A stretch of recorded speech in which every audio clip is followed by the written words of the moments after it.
Bismillahirrahmanirrahim. Alhamdulillah Rabbil Alamin.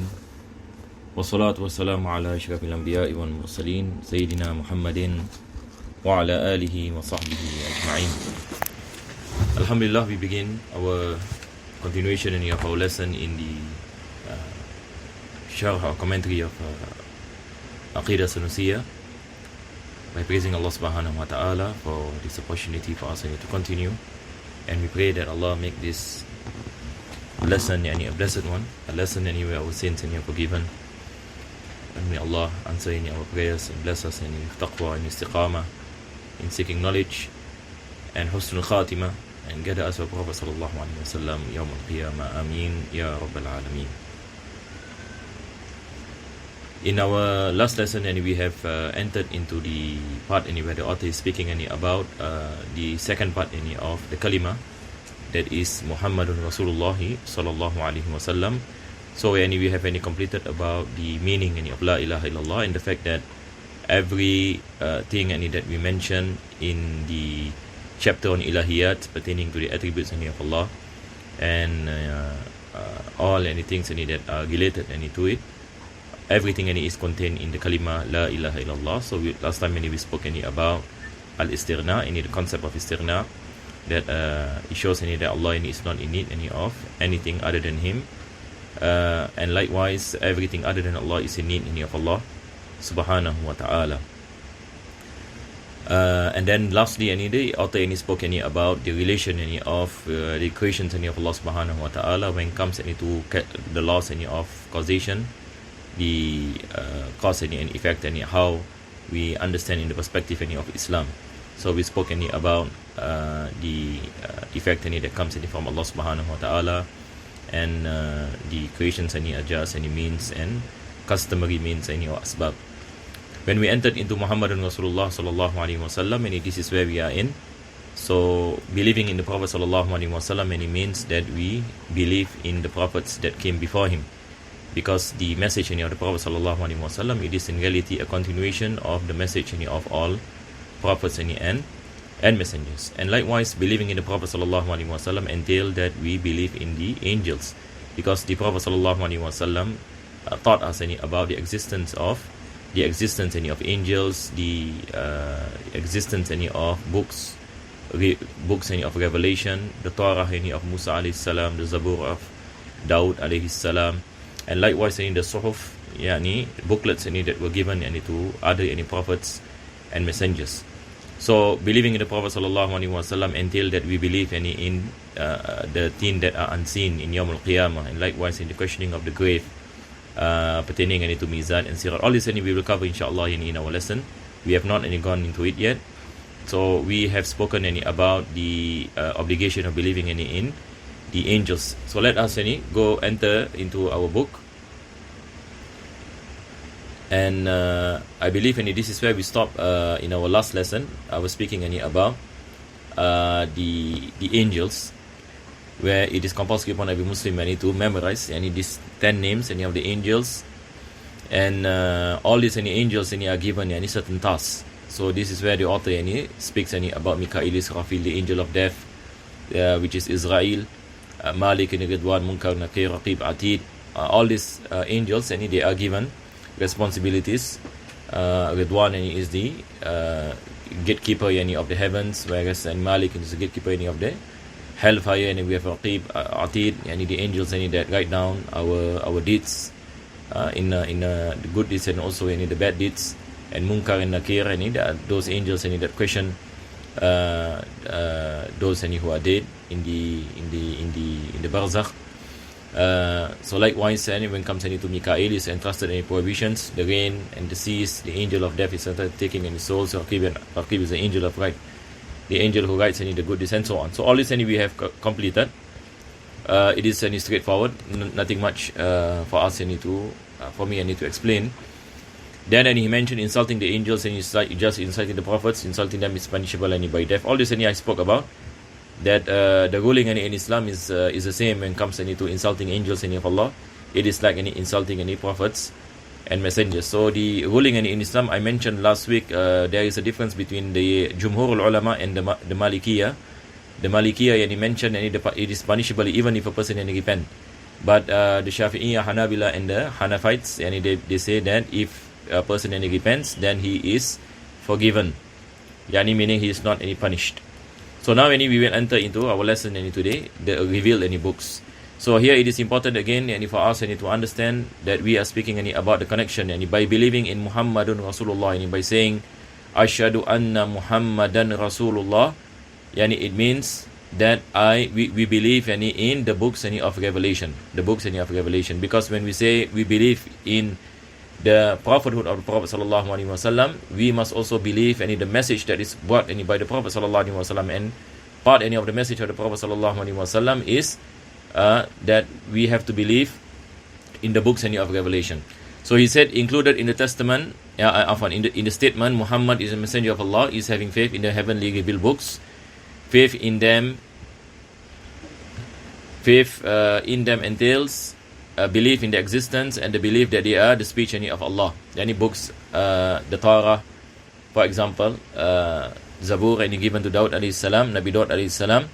So all these are kalamullah, just like the Quran, it is a kalam of Allah subhanahu wa ta'ala. Likewise, other books in Revelation, they are the kalam of Allah. And we mentioned that kalam of Allah subhanahu wa ta'ala is an attribute of Allah, it is not makhluk.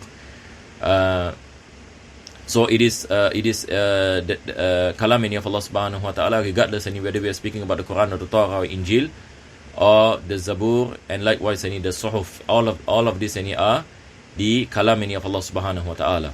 In other words, indicating his pre-eternal speech. Last time when we speak about the attribute of kalam, we mentioned that kalam is sifatun azaliyatun nafsiyatun laysat biharfin wala saut. This is the definition of al-kalam, and if you can remember all this, and it is important for us to memorize. Sifatun azaliyah, it is pre-eternal attribute, attribute, laysat biharfin wala saut, it is not sounds and letters, but it is the meaning behind those revealed words and letters. This is the kalam of Allah subhanahu wa ta'ala, and they contain what is real and truth sent to some of his messengers. Allah subhanahu wa ta'ala sent revelation books of revelation to some of his prophets and messengers whom he has chosen. It is necessary to have detailed faith in 4 of them. So these are the 4 that it is wajib upon every Muslim to memorize and to believe in them by name. The Quran he revealed to Prophet Muhammad sallallahu alaihi wasallam, the Torah he revealed to Musa alayhi salam, and all is mentioned in the Quran. And then we have the Injil. I will prefer the word Injil, not the Gospel. There is a difference between the Gospel and the Injil. If I'm the translator, I will not use this. I will certainly not use this word. I think it is a mistake to use this this particular word, because if you look at the definition of Gospels, these are basically words that are written by those who came after Isa alayhi salam, that speaks about the life of Nabi Isa alayhi salam. So Injil that we are speaking about that is revealed to Prophet Isa alayhi salam is the revelation that Allah gave to Nabi Isa alayhi salam, and we are not speaking about accounts that were written by people who came after Nabi Isa alayhi salam, because that is not any Injil. So we have to be clear, ya Jama'ah. We have to be clear. When I read this book, I depend on the Arabic text, and so when in class, that is the time when I actually see the English and the translation. So ala kulli hal, for those who have the book, and maybe you can change. We use the word Injil. We use the word Injil because the Quran speaks about Injil. The Prophet sallallahu alaihi wasallam used the word Injil. What is Injil, Jama'ah? Injil is the book that is revealed to Nabi Isa alayhi salam. Just like how Allah subhanahu wa ta'ala revealed to the Prophet sallallahu alaihi wasallam in the Quran, Allah revealed to Isa alayhi salam revealed to Isa alayhi salam the Injil. So Nabi Isa alayhi salam he propagated his Injil to his disciples. His Injil to his disciples. So his disciples recorded the speech of Nabi Isa alayhi salam. So today we cannot depend on the existing books that were present, for example, that is ascribed to Nabi Isa alayhi salam. We do not know for sure whether is this any the word of Nabi Isa alayhi salam or not the word of Nabi Isa alayhi salam, because any there is no authentication, a proper authentication. And the Quran is mutawatir, whereas any those books any we do not know, yani we do not know any about the narrators any of the words in Nabi Isa alayhi salam. But one thing is for sure, we believe any that Allah subhanahu wa ta'ala sent any the Injil in the form of a revelation any to Nabi Isa alayhi salam. So as a Muslim any we believe any in the Injil, we believe any in the Injil, and today any it cannot be found. In reality it cannot any be found. And even any if a person any claim that this is any the Injil of Nabi Isa alayhi salam, we cannot know any for sure, because there is no authentication any in terms any of the chain any of narration. In order any for faith any to come any there must be change and chains any of narration, just like in hadith of the Prophet sallallahu alaihi wasallam. And the Quran any for example, it is memorized any by generations, so chains any of narrations any by the millions. So that is why it is wajib any upon us any to believe in the Quran. Ala kulli hal. So he said revealed any to Prophet Isa alayhi salam, and the Psalms any that he revealed any to Prophet Nabi Daud alayhi salam, and this is any the Zabur. So it is better any to use any the word in Zabur. Faith and in any other books any beside this four is in a general sense. In a general sense any meaning, and we believe in all revelation that Allah gave to prophets and messengers, even though we do not know some of them. There might be books any that Allah gave any to other prophets and messengers, but we do not know. But we believe in general and in a sense that every revelation that Allah gave to prophets and messengers any we believe. So this is any a general any faith. Faith and in any other books beside this four is a general sense, and none know the number but Allah subhanahu wa ta'ala. And we do not know exactly how many books of revelation that Allah gave any to prophets and messengers, because for example in the Quran any for example Allah says Suhufu Ibrahim wa Musa. Suhufu Ibrahim wa Musa, yani the books of Ibrahim alayhi salam and the books any that were given any to Musa alayhi salam. And it is also mentioned any there are books any given to Shith alayhi salam, and one of the sons any of Nabi Adam alayhi salam. And so we do not know what is any the exact any number, but we believe in all any of the books any that were revealed any to prophets and messengers. Then any he mentioned, notice some scholars have said that generally speaking there are 100 books. Yani this is based any on what you call it research any by some ulama. So they mentioned for example 50 books and were given any to the Prophet Shith, 30 revealed any to Idris alayhi salam, 10 revealed to Ibrahim alayhi salam, and 10 revealed to Musa alayhi salam any before the Torah. This is called a Suhuf. The correct view is that we should abstain any from enumerating them due to the disagreements any in this matter, because any there are khilaf as pertaining to the do we know the exact number of books that were revealed any to prophets and messengers. There is a possibility there are the books that we do not know. So the author is saying any that it is better any to take any the stand that we believe in every revelation that Allah subhanahu wa ta'ala gave to prophets and messengers without any putting a specific any number into it, because by putting a specific number to it you might not include the other books any that you do not know that has been revealed. So to play safe yani we do not yani put any a specific any number, because in reality we do not have definite any knowledge on the number any of books any that were revealed. So this is any the correct view. Apart any from the four books in which it is necessary to have detailed knowledge and faith concerning them, it is incumbent upon the legally responsible, and legally responsible here means mukallaf, meaning yani a person any who possess the intellect, and a person who has reached any puberty. So this is any mukallaf, wajib any upon him any to believe in general that Allah revealed books any from the heavens, that Allah subhanahu wa ta'ala revealed any those books, and Allah any send any angels any to reveal any those books any to the prophets and messengers. They are called heavenly books because Jibril alayhi salam brought them from the direction of the heaven. So here is important here for us any to take note, and when we say kutubus samawiyah in Arabic and we say kutubus samawiyah, yani the books that are revealed yani from the skies, yani samawiyah here is translated as the from the heavens. And what does it mean? Yani because Jibril alayhi salam and he came down to the prophets and messengers from the directions any of the skies. The directions any are we translate as heavens. So that is why it is called heavenly books or kutubus samawiyah.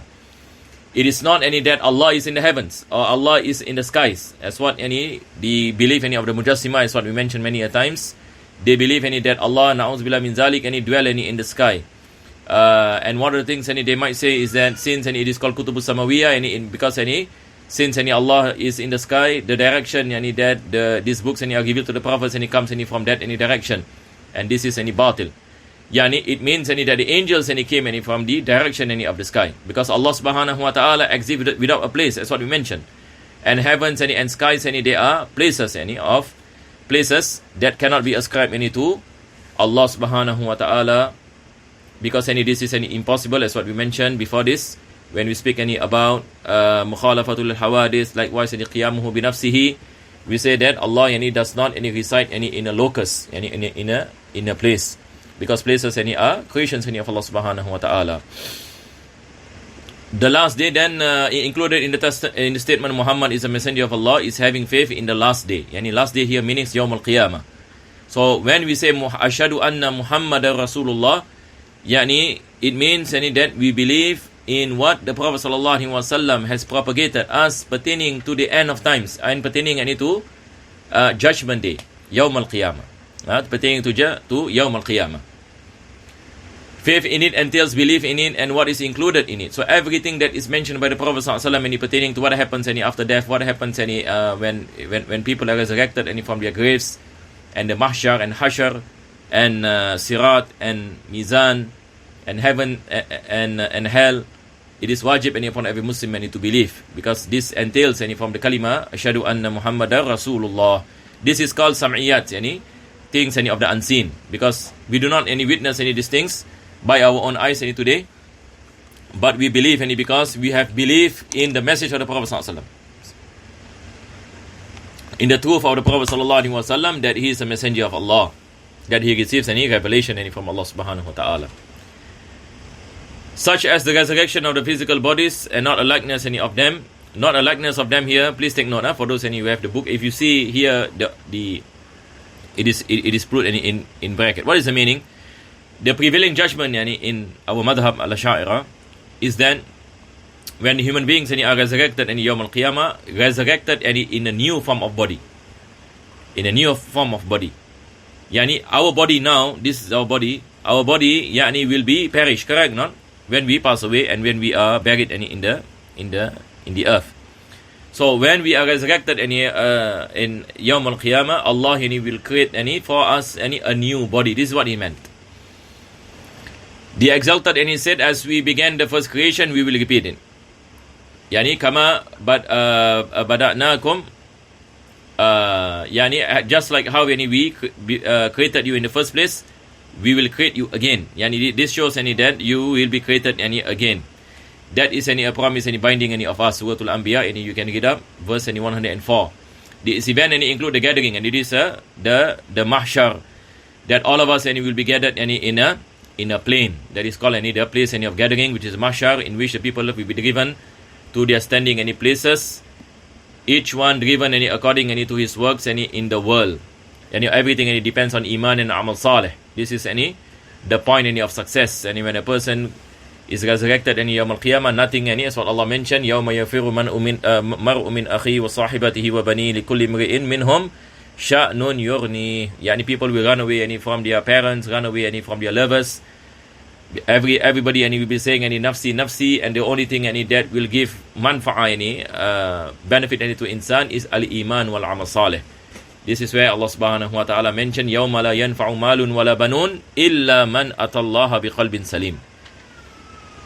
Nothing can give any benefit from your wealth or your children except those who return to Allah with a purified heart, a heart that is filled with iman, and at the same time also having amal salih as the provisions.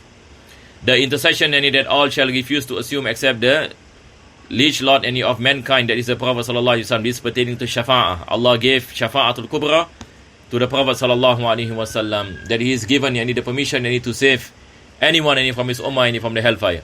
And the Prophet sallallahu alaihi wasallam mentioned, ana laha, I am for that, ana laha, ummati ummati. This is what the Prophet sallallahu alaihi wasallam will say in Yawm al-Qiyamah out of love towards his ummah, so he can save his ummah from the hellfire by giving his intercession, the intercession of the Prophet sallallahu alaihi wasallam, where people will go to Adam alayhi salam, people go to Nabi Nuh alayhi salam. They cannot get this kind of great intercession except from our Prophet sallallahu alaihi wasallam.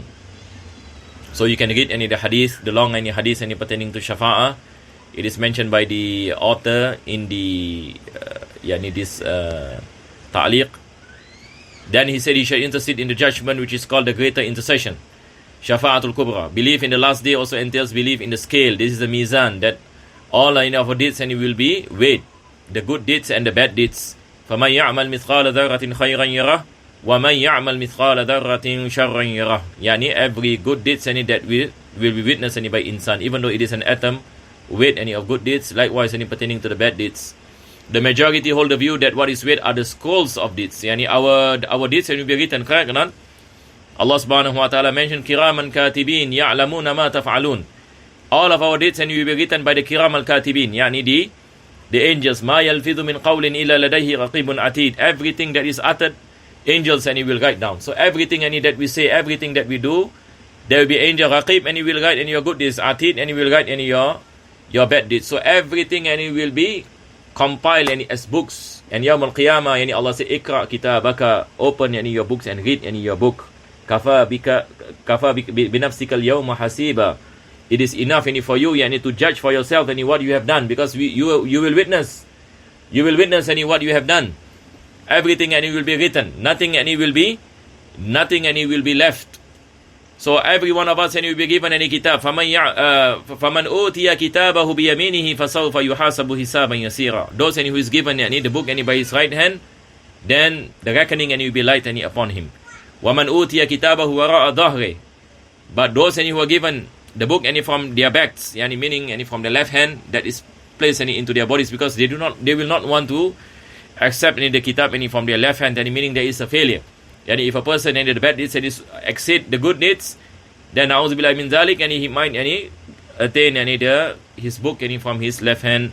We pray that Allah subhanahu wa ta'ala bless us any with the attaining any of our books any with our right hand. Ameen ya rabbal alameen. And subhanallah, any jama'ah, any all of us any will go through this. And if you were to imagine any this intensity any of the situation any in mahshar, subhanallah, our ulama any mention this is any the thing any that makes the people of Allah subhanahu wa ta'ala afraid, in fear yani of Allah, in fear yani of themselves, and in a sense that they are fearful any of what is yet any to come any in Yawm al-Qiyamah, any what is going any to be our situation if that happens, because nothing any can help us any except Allah subhanahu wa ta'ala. We pray that Allah bless us any with tawfiq, and may Allah forgive any our sins and bless us husnul khatimah inshaAllah ta'ala, and enter Jannah without hisab, because hisab any is adab. Meaning any receiving in the books of good deeds and bad deeds and belief in the pond. This is the Hawd. Yawm al-Qiyamah yani Allah subhanahu wa ta'ala bless any the Prophet sallallahu alaihi wasallam with al-Hawd, and the Prophet sallallahu alaihi wasallam will wait any for his ummah any at the Hawd, and the traverse any that people shall cross. This is the Sirat. Wajib any for us any to believe in Hawd, and also any the Sirat then where everybody any will have to cross, and the Jahannam any is below the Sirat, and Jannah yani it comes any after the Sirat. So from Mahshar we have any Mizan and Hisab and Sirat and Jannah and Nar. This is how we understand the sequence. There are other details any concerning these things. They are found in the book, the Sunnah, and the book any of the scholars, and we find in many books. If you want to know about yani the dalil, and for example the hadith, you can read the ta'liq, and for example the hadith of Anas, where the Prophet sallallahu alaihi wasallam speaks about the Hawd, the Prophet speaks about Sirat. So if you have time and you read this hadith, then you can get the picture in more detail, and inshallah about what is yet to come in Yawm al-Qiyamah. So here in the book, the author basically summarized some of these things, and in explaining what are the things that is wajib for us to believe. All of the aforementioned things are included in the statement, and Muhammad is a messenger of Allah, because he sallallahu alaihi wasallam was sent by Allah to confirm all of these matters. So the Prophet sallallahu alaihi wasallam propagated all these tenets of faith. That's why we have the 6 tenets of faith. When you believe in Allah, believe in the messengers, believe in the books of revelation, believe in the angels, believe in Yawm al-Qiyamah, believe in Qadar, and in the ordainment of Allah subhanahu wa ta'ala, which means they are all true, because since we believe that everything that is conveyed by the Prophet sallallahu alaihi wasallam is necessarily true, and we have spoken about the proofs for that. So we have to believe that everything that is conveyed is true and wajib for us to believe. He sallallahu alaihi wasallam also sent to order us with faith in all of this. Whoever does not believe in even one of these things cannot be a believer, because this is the tenets of faith. It is related to Muhammadun Rasulullah. So not believing in any of the things that are brought by the Prophet sallallahu alaihi wasallam, it is as though we do not believe in the Prophet sallallahu alaihi wasallam. Because faith consists of believing in 6 things: Allah, the prophets, the angels, the heavenly books, the last day, and the divine decree. This is the rukun of iman, arkanul iman, which entails belief that all that happens, both good and bad, is by the will and power of Allah. This is pertaining to qada and qadar. We have spoken about the ordainment of Allah, that everything happens by the will and the power of Allah, just as His knowledge was linked with it before its existence. Before everything comes into existence, Allah knew. This is the meaning of linkage, ta'alluq. That is why when we speak about the linkage of knowledge of Allah, we say it is ta'alluq tanjizi qadim. Before Allah created everything, His knowledge has linked to everything. This is what basically the author is speaking about. Then we have come into belief in the messengers. Included in our statement, Muhammad is a messenger of Allah, is the obligation to have faith in the truthfulness of the messengers. As what we have studied last time, that all messengers have the attribute of as-sidq. And this is wajib for us to believe in all prophets and messengers. This means their words are in agreement with reality. And it is impossible that they say something against reality, meaning to say a lie. The linkage of messenger to Allah, entails that they, alayhimus salatu wassalam, must be truthful. And this part of the attributes. It also follows that from this that it is impossible for them to lie. All this we have covered last time. No need for me to explain much. It is I don't think there is any issue for us to understand. It is legally obligatory to have faith in the messengership of those who are witness with countless inimitable miracles. Prophets and messengers, Allah bless them with miracles, and miracles are a sign of their nubuwah, of the prophethood, and of the truthfulness of the message that they brought. Because such miracles come to confirm their truthfulness. Were they alayhi salatu wassalam not truthful, they will not be trustworthy and faithful messengers of our master, the knower of all minute matters. And it is impossible that prophets and messengers lie. It is impossible.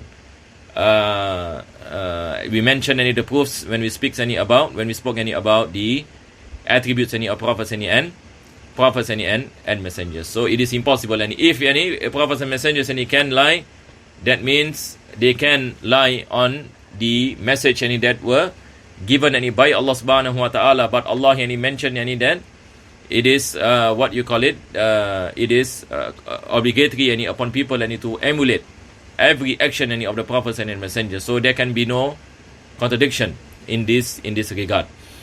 Included in our statement, Muhammad is a messenger of Allah, is the belief that it is impossible for them to do any prohibited thing, be it unlawful or detested, whether it is haram or makruh.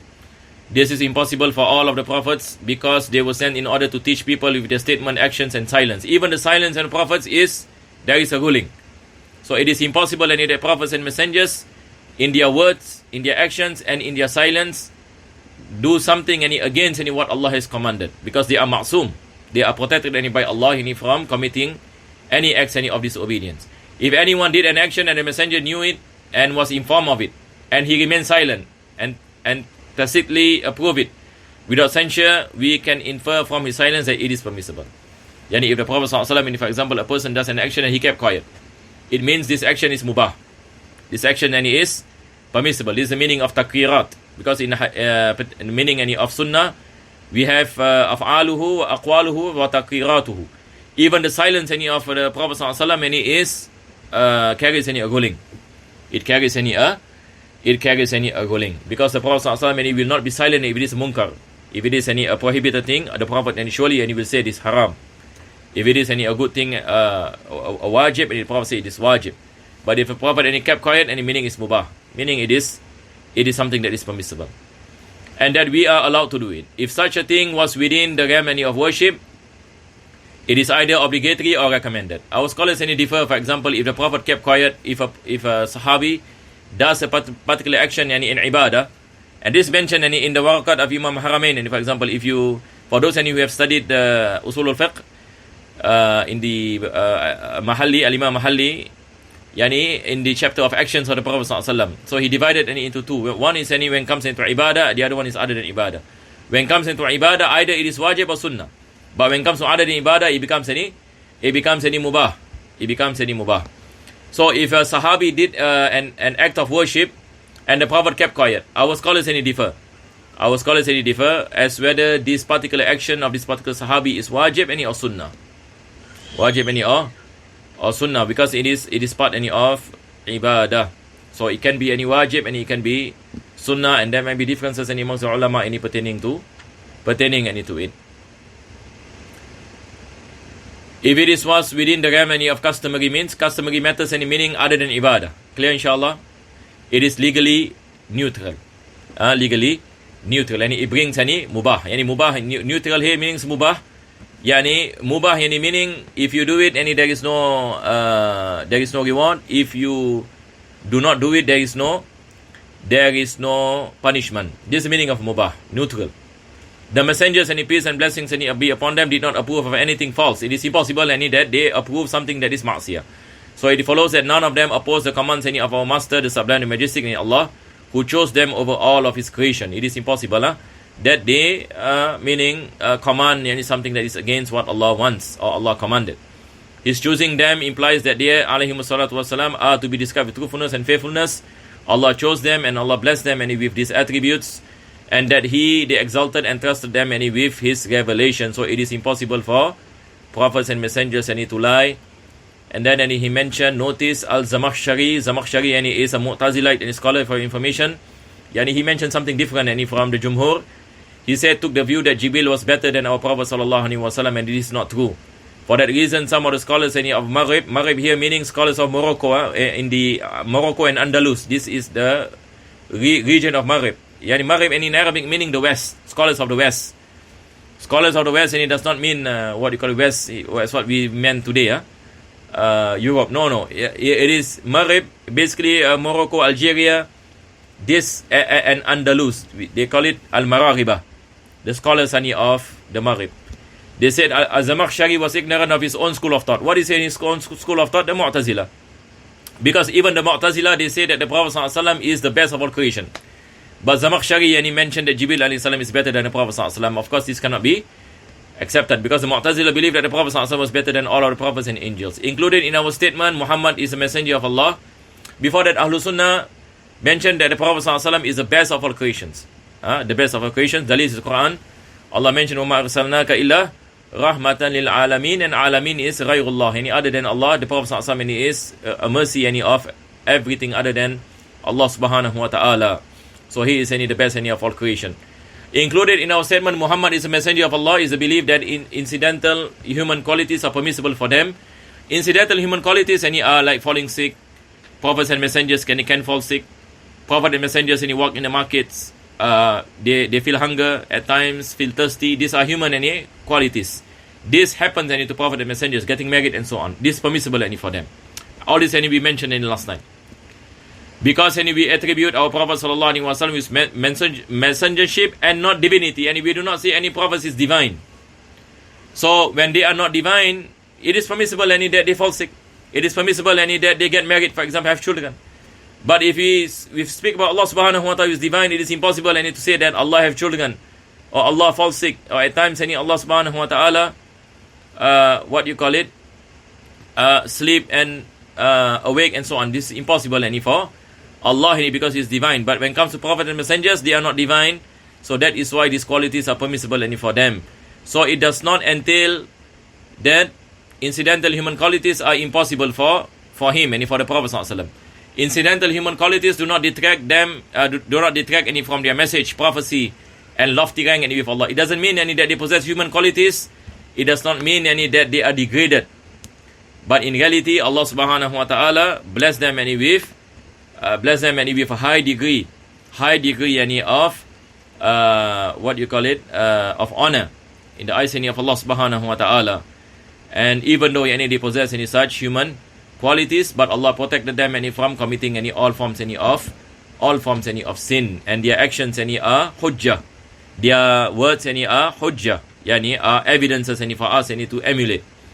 On the contrary, incidental human qualities and their patience with them only increase them in rank. Some prophets, Allah tested them with sicknesses. For example, we have in the Quran Prophet Ayub alayhi salam, Nabi Yunus alayhi salam, Allah tested him with the belly of the whale. So this will increase them in their ranks when they have patience. And it becomes example for all of us.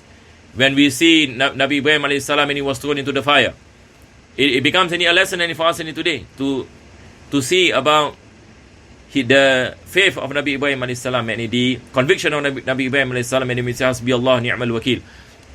When he was thrown into the fire, Jibril alayhi salam and he came to help.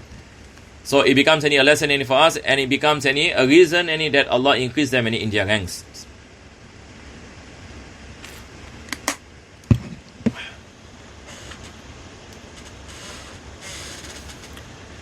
Then he mentioned in conclusion, it is now clear to you how the two testimonies, despite the small number of letters they contain, gather all the doctrines of faith that a legally responsible person must believe in regarding Allah, the Exalted, and His messengership and His messengers. So basically, he said in conclusion, now it is clear to us how the two testimonies goes back into La ilaha illallah and Muhammadun Rasulullah.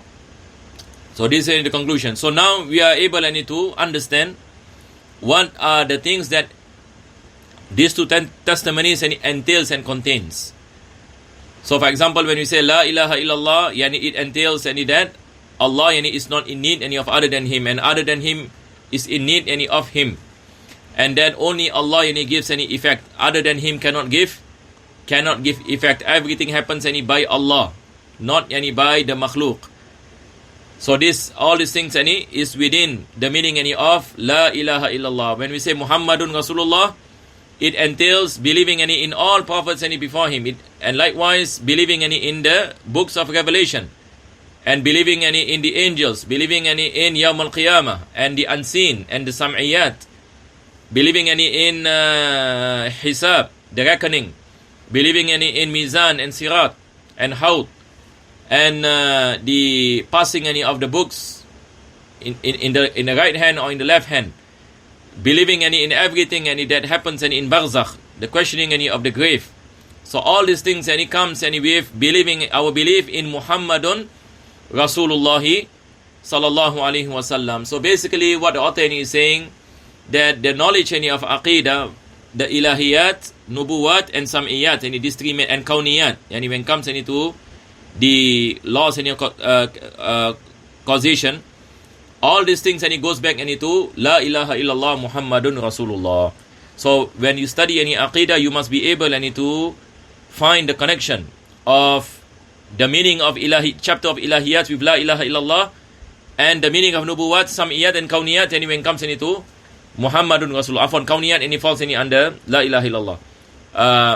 Nubuwat and sam'iyat falls under Muhammadun Rasulullah sallallahu. So altogether we have the four big chapters in aqidah. Number one is ilahiyat, which we learn about the attributes of Allah, what is wajib, what is impossible, and what is jaiz.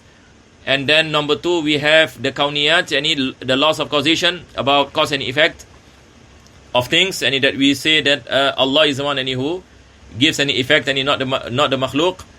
And then when it comes to Muhammadun Rasulullah sallallahu alaihi wasallam, the chapter of nubuwat, which we study the attributes and the prophets and messengers, and what is wajib, what is mustahil, and what jaiz for them. And then also we go into the ghaibiyat or the sam'iyat, believing in the unseen, alladhina yu'minuna bil ghaib, those who believe in the unseen, believing in the angels, believing in the jinn, believing in Yawm al-Qiyamah, believing in books and believing in books and revelation, and so on and so forth. So this is how we understand the connection between the kalima La ilaha illallah and Muhammadun Rasulullah. So I feel like to continue, even though we have come towards, we have not come to the end yet. We are still left with one last chapter, which the author will speak about the meaning of Iman in Islam. But the thing here is, I do not have any PDF scanned. I do not have the PDF scan. If I were to continue, then for those who have any the book, and just rely on your book. So I think since we have some time, I will want to continue for today. I hope to finish today, inshallah. What do you say, ya Jamaah? Huh? Shall we do khatam today?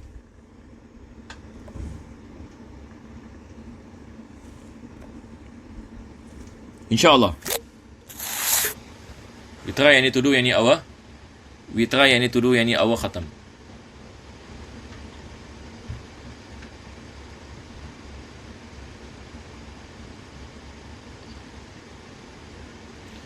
Okay, inshallah. Tawakkal Allah. Just give me a minute. I will just get my book. Just give me a minute.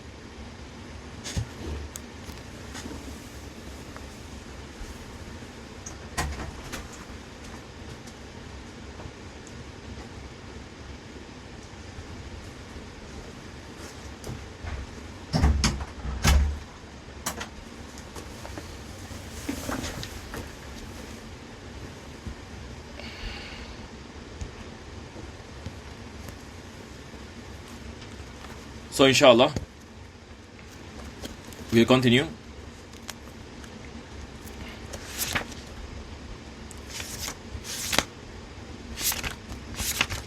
The author mentioned the meaning of Iman and Islam. The meaning of Iman and Islam. So he said the majority of the Maturidis and some of the verifying scholars of the Ash'aris believe that Iman and Islam are synonymous. The Maturidiyah, yani scholars in the madhab of Maturidi. Last time I think we spoke about the two schools of thought in Aqidah of Ahl-Sunnah. They are the Ash'a'ira, yani the followers of Al-Imam Abu Hasan al-Ash'ari, and the Maturidiyah, the followers of Al-Imam Abu Mansur al-Maturidi. And I mentioned that last time there is not much any difference between these two schools of thought, except for about 13 things that they differ. So inshallah, when we go to our next kitab, inshallah, after we finish this kitab, I will speak about these differences inshallah in detail. So it will be clear inshallah to understand who are the Maturidiyah and who are the Ash'a'ira. Because nowadays any people might not know for example so many of these differences. But ala kulli hal, the author mentioned that the Maturidis and the Ash'aris, the majority of them believe that Iman and Islam are synonymous. Meaning they carry the same meaning. They carry the same meaning. The majority of the Ash'aris took the view that they are distinct from each other. And this is what you call it, the majority opinion of the Ash'a'ira. They believe that there is a difference between Iman and Islam. Because the legal meaning of Iman is the heart's conviction. When we speak about Iman, it's about tasdeeq. And tasdeeq meaning to have faith and conviction in the heart. Because this is the place of belief. So when you believe in something, you believe by your heart, correct or not? You believe by your heart. Because faith has to something that comes with something that comes to the heart.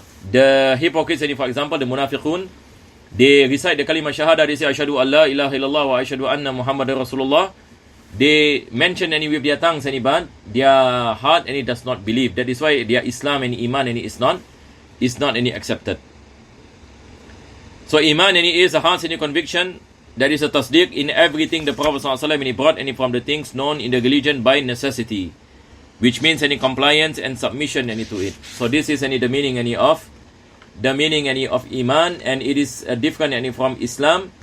The difference is Iman is tasdeeq, whereas Islam is to perform the obligations, the obligations that entails from this faith this faith which a person has towards the religion of Islam. So when we believe in Allah subhanahu wa ta'ala and believe in the Prophet sallallahu alaihi wasallam, then it becomes incumbent upon us to fulfill the obligations and to refrain from the prohibitions. So this fulfillment of obligation and the refrainment of prohibitions is the meaning of Islam. So this is basically the difference between iman and Islam. So iman is tasdiq, yani to have any conviction in the heart, and Islam is to practice, yani is to fulfill the obligations that comes from this conviction.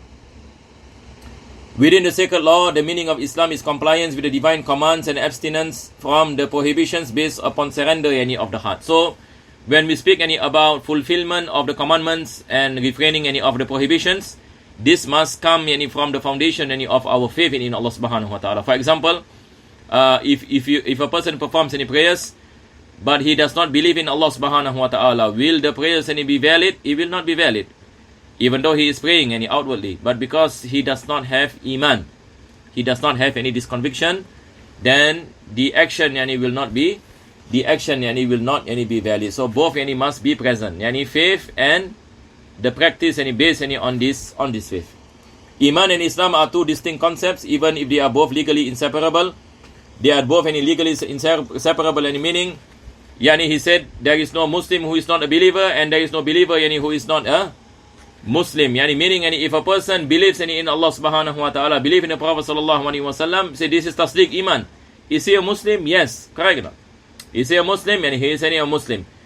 But if a person, for example, who does not believe in Allah subhanahu wa ta'ala, does not believe in the Prophet sallallahu alaihi wasallam, but he performs, by action, fulfilling the commandments and so on, do we consider him to be a Muslim?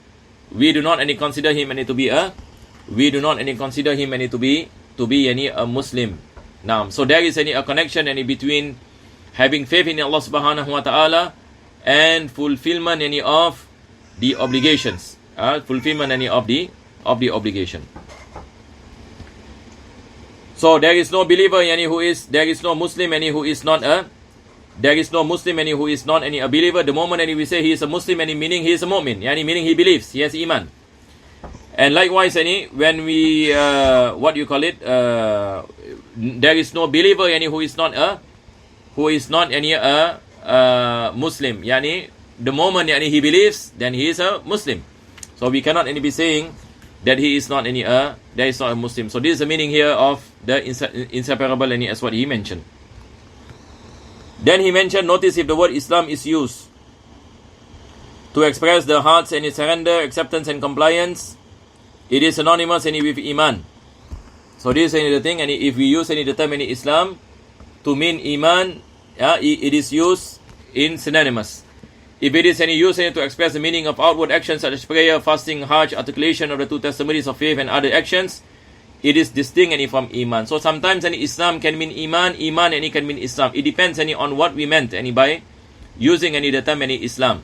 So if we just mention Islam and we speak about having faith in Allah subhanahu wa ta'ala, this is synonymous with iman.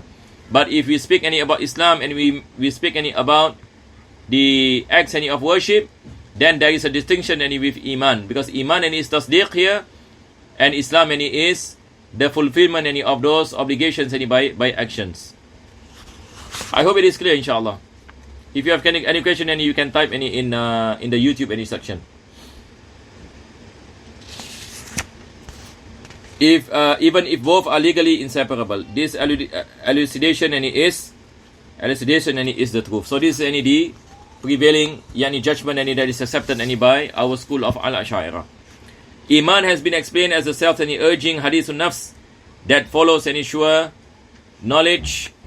The self urging means surrender, acceptance, compliance, and internal submission. So at times we find our ulama, they use this hadithun nafs to mean iman. It means that having conviction in reality, having this conviction and surrender to Almighty Allah subhanahu wa ta'ala by having faith in the contents of the two testimonies. All of this is one meaning, believing in the Prophet ﷺ in all that he brought from Allah, and submitting, surrendering and complying before him in one's heart is a distinct form of conviction, and it is not the same as mere confirmation that the Prophet ﷺ was truthful, devoid of surrender or compliance. Based on this, iman and Islam are synonymous. So these are so many of the extension of his explanation, where he speaks when Islam and Islam and iman is synonymous, and when any Islam any and Iman any is not any synonymous. So when we speak any about believing in the Prophet sallallahu alaihi wasallam, any here we are speaking any about tasdiq. So if a person use any the word any Islam, then it's synonymous any with Iman. So as for the outward any actions, if a person use the word any Islam to mean the outward any actions, then there is a distinction any between Islam and Iman. Faith any is not accepted any from the disbeliever who is capable of articulating any the two testimonies of faith unless he actually articulates them. Yani if a person says that I believe in my heart but I do not want to recite, so we cannot any consider him any to be a Muslim or a mu'min if he has any the ability any to recite any the kalima shahada. So for example, any if you see any a person and he does not any recite the kalima shahada, he says that he believe in Allah, believe in the Prophet sallallahu alaihi wasallam, and if it is mentioned, for example, this particular person believe any, for example, but we have not heard him saying any that he believes, but it is seen any by his action that he might any be a believer any, for example, then we cannot consider him any to be a Muslim unless any if we listen any to what he says when he recite the kalima shahada. Faith any is not accepted any from the disbeliever who is capable of articulating the two testimonies of faith unless he actually articulates them, since he has the ability to do so. As for the Muslim who was born into Islam, his faith is sound. We say he is a Muslim, even he does not recite the kalima shahada because he was born as a Muslim. Even though he would be disobedient for not articulating them, because it is obligatory at least once in any lifetime. And if a Muslim, for example, never recite the kalima shahada, but he is a born Muslim, we say he is a Muslim, even we have not heard him reciting the kalima shahada. He is sinful, and if he does not do it, at least he must recite it he must recite it once in his lifetime. And even in our prayers, all Muslims who perform prayers must recite the kalima shahada, because it's part of arkanus salah, in the tashahud, in the last tashahud. So he is a sinner if he does not recite the kalima shahada. But to say he is a disbeliever is not permissible. He is a believer and he is a Muslim, since he is born into a Muslim into the Muslim faith. It is not any condition for the disbeliever to use the words I bear witness, or it is nor it is a condition for him to negate or affirm. Rather, it is enough for him to say Allah is one and Muhammad is a messenger. Any meaning that carries the meaning of the kalima shahada. Even if a person says for example, I believe Allah is the God, and he said, for example, I believe Muhammad sallallahu alaihi wasallam he is the messenger of Allah. Even if he say that, we accept his testimony. We accept his testimony, and he is a Muslim. So here it is important, Jama'ah, for us to understand certain things. If a person asks, for example, there is a person who believes in Allah, believes in the messenger of Messenger sallallahu alaihi wasallam, he believes in his heart, but he does not recite the kalima shahada and he passed away. Is his iman accepted? The prevailing judgment is his iman will be accepted. But do we consider him to be a Muslim? For us, he is not a Muslim. We cannot bury him for example in the Muslim cemetery. We cannot perform the janazah prayer for him, for example, because we have not heard him reciting the kalima shahada or reciting things that is in the meanings of the kalima shahada. But in the eyes of Allah subhanahu wa ta'ala, meaning to Allah subhanahu wa ta'ala, is this person a Muslim or not a Muslim? This person is a Muslim, because only Allah knows the contents of the hearts of people. So a person can believe in Allah, believe in the Prophet sallallahu alaihi wasallam, and he is a Muslim, but only Allah knows. Nobody knows, because he does not recite the kalima shahada. So here the author is saying about the acceptance of the people. How do we regard a person as Muslim, and the laws of Islam is can be applied for him. Then we need him to recite the kalima shahada. The most correct view regarding the issue of faith is that it is the conviction of the heart only. Now please underline this, for those who have the kitab, the most correct view, although we have khilaf, yani you can read, for example, the commentary of Jawhar Tawhid, and Al-Imam Bayjuri mentioned there are 8 opinions of our scholars. But the chosen any opinion is this. The most correct view regarding the fifth issue of faith, that it is the conviction of the heart only. What is the meaning?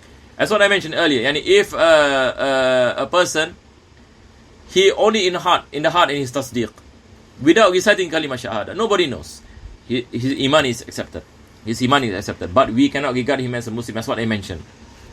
Pertaining to the Islamic laws, need to be to be applied for him. Articulating the 2 testimonies of faith is only a condition. Remember this. It's only a condition for applying the rulings of Islam upon someone. Another thing, I want those who are following the lessons, need to underline. This is very, very important. Such as the bathing, the funeral prayer, burial in the graveyards of the Muslim. In order for us to bathe and to pray for him, there must be testimony from him before he passes away that he is a Muslim. Otherwise, we cannot regard a person as Muslim based on husnul zan. No, there is no such thing. If a disbeliever has conviction with his heart and does not articulate it with his tongue, he is a believer with Allah, meaning only Allah knows. Only Allah knows. If, however, he was requested to articulate the 2 testimonies and he refused, his inner conviction will not benefit him, because he does not want to recite the kalimah shahada. He does not want to recite, and he refused. His inner conviction will not benefit him unless he was unable to speak. Meaning if a person tells him to recite kalimah shahada and he refused, so now it means he does not believe. He does not believe in the 2 testimonies. If he has the ability to do so, unless if he is dumb and deaf, then it is not required of him, and his iman is still accepted. The upshot of this is that the one who refuses and refrains from articulating the testimony of faith is a disbeliever, and the one who is unable to speak is excused. So I hope it is clear, inshallah.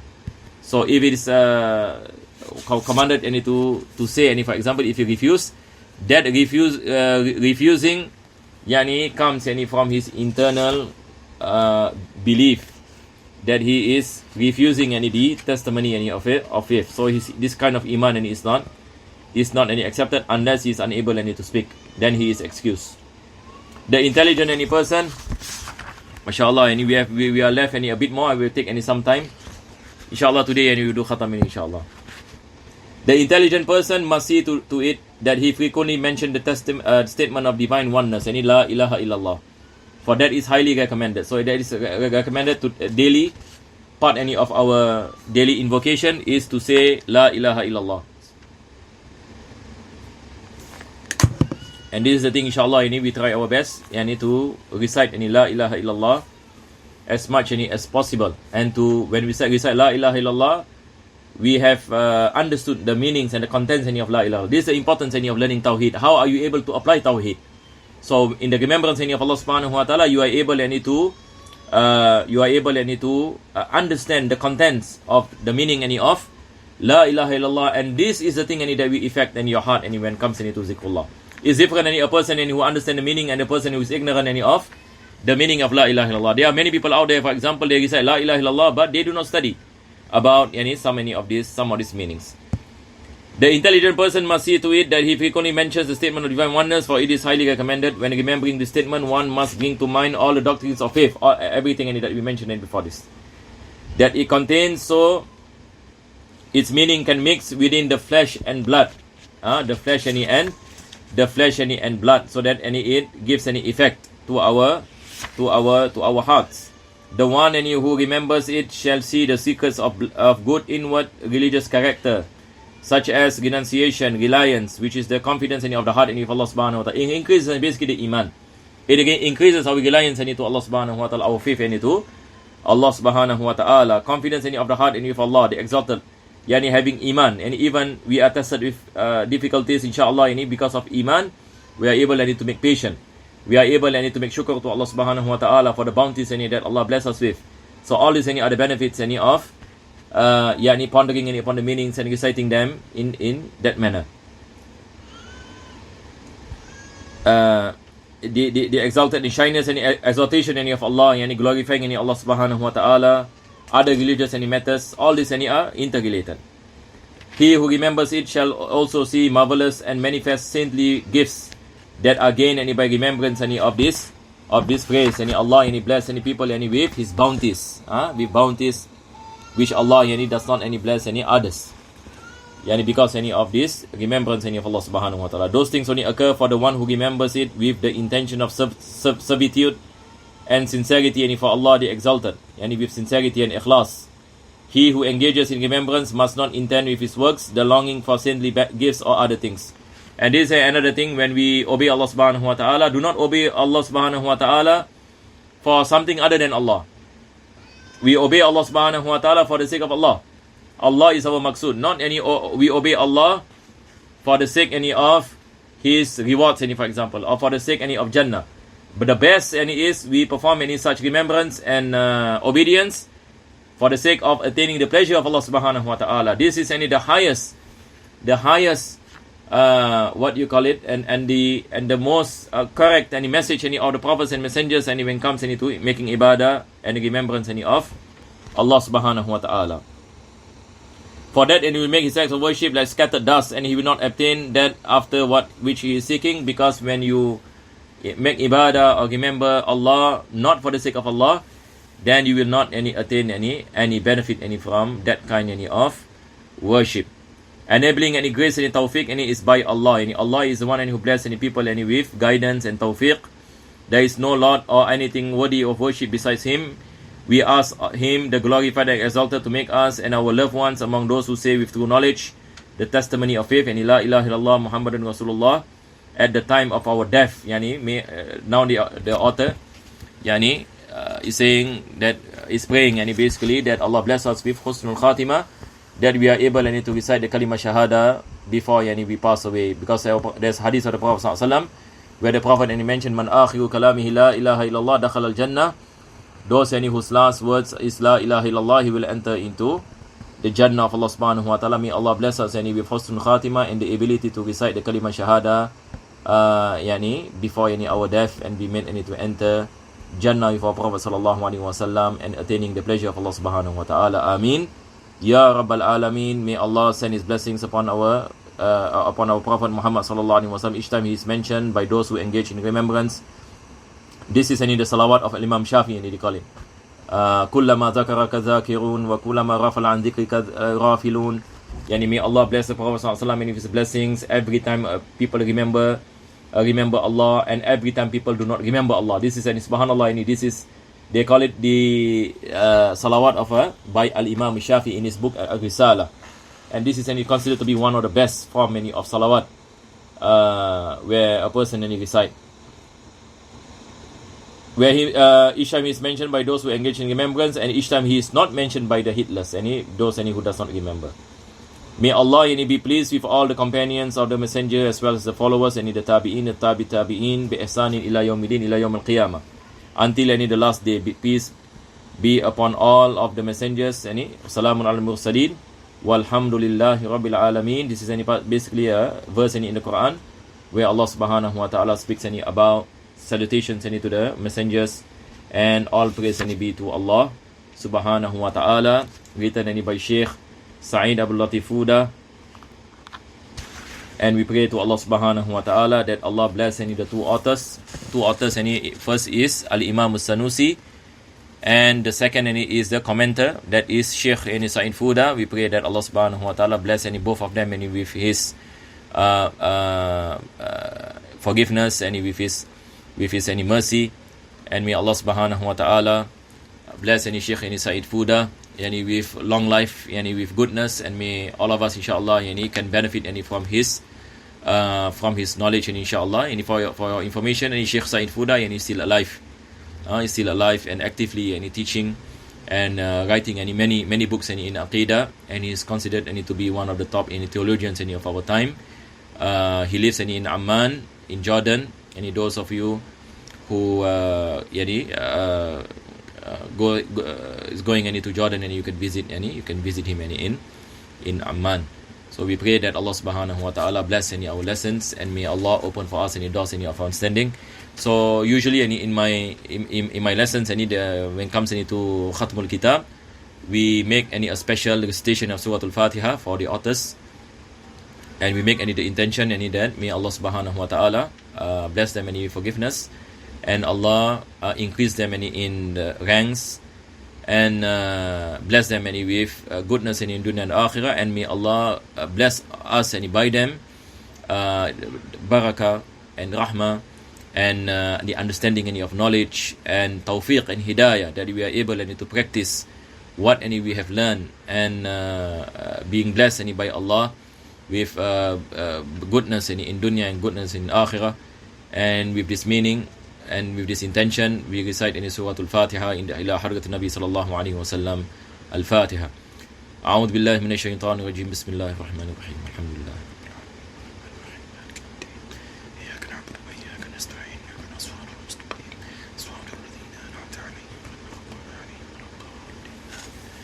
ربنا تقبل دعانا انك انت السميع العليم وتب علينا انك انت التواب الرحيم واختم بالصالحات اعمالنا واجرنا الله يا كريم بفضل سبحان ربك بالعزة عما يصفون وسلام على المرسلين والحمد لله رب العالمين. Inshallah, and before we close, inshallah, the next kitab that we will go into is the book of Aqaid Nasafiyah by Al-Imam Al-Nasafi. And I hope any for those and who have followed any of the lessons in especially in Kharida Bahiyya, Tahawiyya, and especially in the Sharah and Sanusiyya, I really recommend any that you continue any to learn Aqaid any Nasafiyya. And in reality, Aqaid Nasafiyya is not actually any much any for beginners, but inshallah ta'ala I will try my best any to simplify a lot of things to make it easy, inshallah. Explanation any in detail in a simplified manner, inshallah. But certainly it will give any benefit to those of you any who have a foundation any in Aqidah. We pray that Allah subhanahu wa ta'ala bless us and give tawfiq. And further details, inshallah, we will come out with a poster to and we'll inform all of you, inshallah, when any we will begin any the class. Wa sallallahu ala sayyidina Muhammadin wa ala alihi wa sahbihi wa sallam. Alhamdulillahi rabbil alamin. Taqabbal Allah minkum.